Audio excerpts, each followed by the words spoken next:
প্রিয় শিক্ষার্থীবৃন্দ, আজকের এই ক্লাসে তোমাদেরকে জানাই স্বাগতম।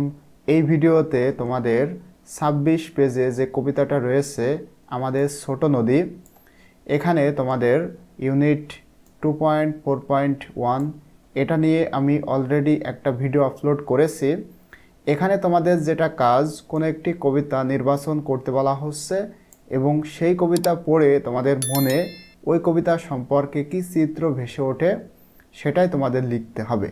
তোমাকে একজন কমেন্টে বলল যে এই কবিতা পড়ে আমাদের মনে কি চিত্র ভেসে ওঠে সেটা একটু শেয়ার করতে। সুতরাং তাকে উদ্দেশ্য করেই আজকের এই ভিডিওটি ডেডিকেট করতেছি।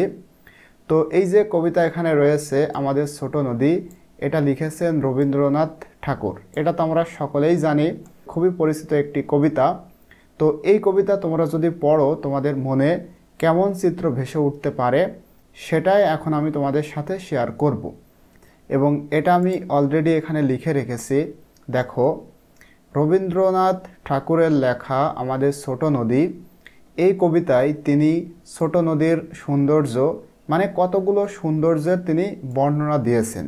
এই যে এটুকু, এই কবিতায় তিনি ছোট নদীর সৌন্দর্য, প্রাকৃতিক পরিবেশ, প্রাণীর জীবন, মানুষের জীবনের সম্পর্ক, বৃষ্টির উৎসব, বসন্তের আগমন, বালক বালিকাদের খেলাখেলি এবং অন্যান্য প্রাকৃতিক ঘটনা বর্ণনা করেছেন বা করেন।